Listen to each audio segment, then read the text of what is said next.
తెలంగాణ రాష్ట్ర ప్రజలకు భారతీయ జనతా పార్టీ తరఫున శుభాకాంక్షలు తెలియజేస్తూ మరి శివాజీ మహారాజ్ని ఈరోజు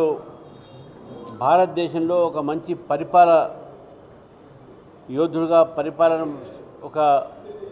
మంచి పరిపాలన అందించేటువంటి ఒక వ్యక్తిగా ఈరోజు చూస్తూ ఉన్నాం.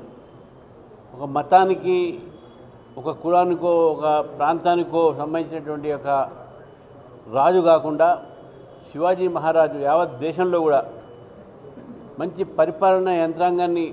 వారు డెవలప్ చేసి ఈరోజు దేశంలో ఇప్పుడు ఉన్నటువంటి ఒక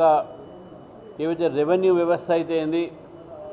లేకపోతే సివిల్ సర్వీసెస్ సంబంధించినటువంటి ఒక వ్యవస్థ అయితే ఏంది, ఇవన్నీ కూడా వారి యొక్క పరిపాలన మోడల్ మీద ఆధారపడి ఉన్నది. శివాజీని కేవలం ఒక హిందూ రాజుగా ముఘల్ సామ్రాజ్యానికి ఎదుర్కొని పరిపాలన అందించిన రాజు కాకుండా అన్ని మతాలని, అన్ని కులాన్ని గౌరవించినటువంటి వ్యక్తి శివాజీ మహారాజ్. ఈ శివాజీ జయంతి సందర్భంగా మంచి పరిపాలన, అవినీతి రహితమైన పరిపాలన మన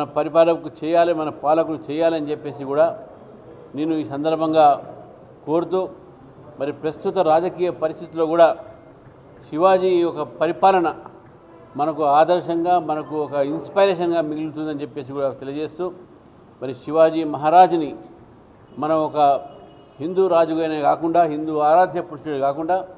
యావత్ భారతదేశం అన్ని కులాలు, అన్ని మతాలు కూడా గౌరవించేటువంటి వ్యక్తిగా వారిని ఈరోజు అందరం కూడా వారికి నివాళులు అర్పించాలని చెప్పేసిగా నేను కోరుతా ఉన్నాను.